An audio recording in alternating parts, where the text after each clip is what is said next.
I sure experienced this. Sometimes you just desperately want something, but somehow it's easier to mess it up. For example, when you feel lonely, you really want to, love relationship. The more you desire, the more easy to mess up on a date. Or you just, I don't know, you want to lose weight. The more you desire to eat less, sometimes you eat even more than normally. Before, I thought this is some like a spiritual stuff. This is not really a science. However, there is a lot of research being done in those fields are showing that is actually true. Today's idea is from this book, Scarcity. It's written by two professors, one from Harvard and one from Yale. They're actually showing another side of the coin. And it is true that when we desire wanting something, there is higher failure rate. But it's not because we desire. It's actually because when we desire, normally it's due to one reason, is we feel we lack of something. Or like the book title, Scarcity. We feel this scars in us. We lack of love, we lack of sleep, we lack of food. However, that kind of feeling of lack of something, the scarcity mindset, can actually cause a big issue in our life.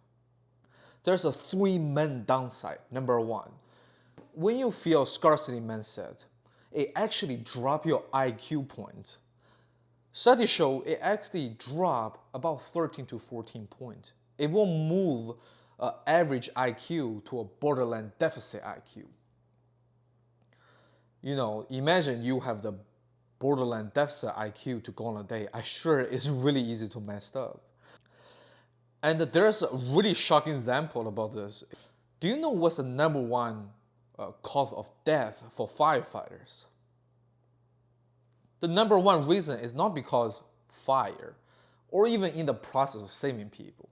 Every 4 firefighters, one of them passed away because they didn't put a seatbelt on. You're supposed to think this group of people is the people who are master at safety.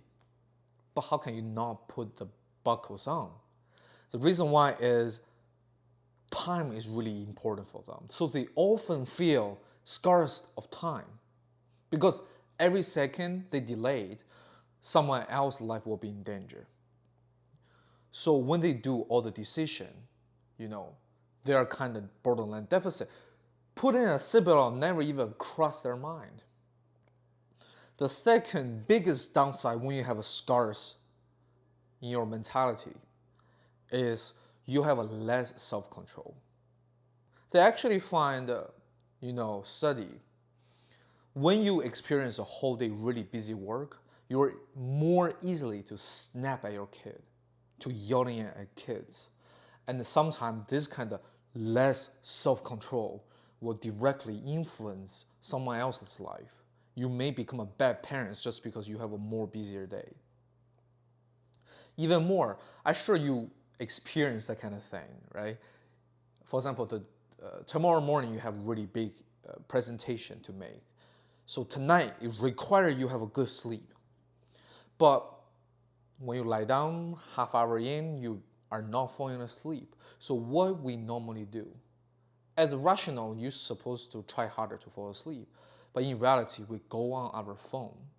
This behavior going on our phone is not because you're not educated enough, the bad effect of sleeping.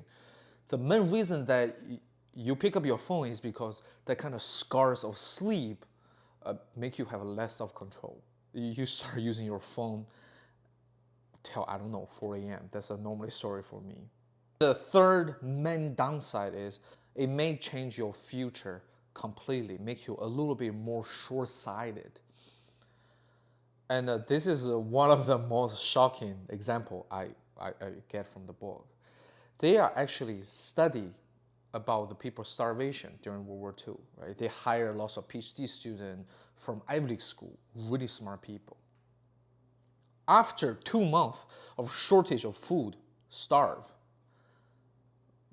So the whole experiment ended. Of course, they have lots of record on physical, but one of the most shocking find is mentally. about half of the people start having the hobby of collecting cooking book. And there's a good amount of people even gave up on the research topic they've been interested in and study for life.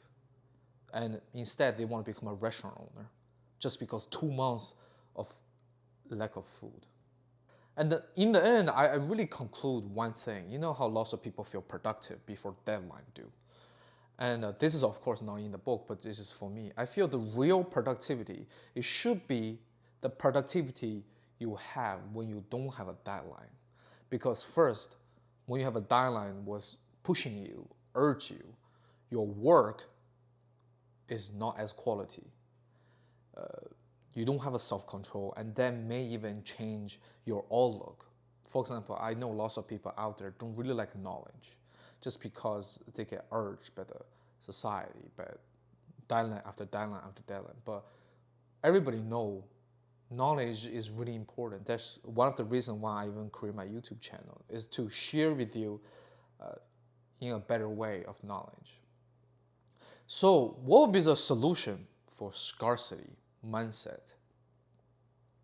Of course, there's one of the most direct answer is buffers, or use the concept of the book called slack. Is you have some wiggle room. You have to drive somewhere in 2 hours for 2 hours. Give yourself 4 hours to prepare, right? You have a meeting, do not set a too close of date. Or in a company, you have lots of really competent worker, but they're really busy every day. Maybe give them an assistant.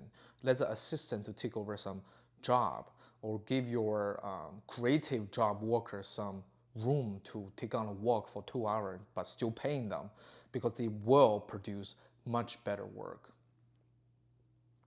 And even more scary, when a company or organization or group don't have enough room, don't have enough slack, it will pass it on because my schedule is really busy.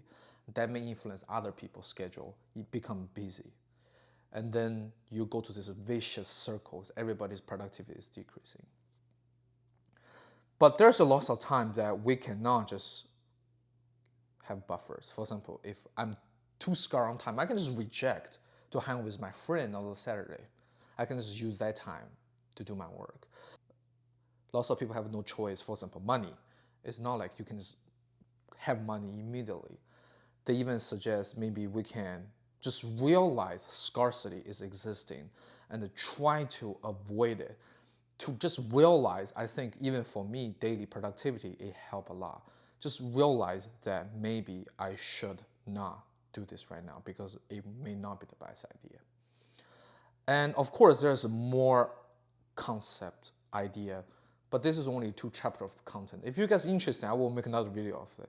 But I really like the concept of it, and I hope that will help you. And my name is Paul. I hope you have a good day, and I'll see you next time.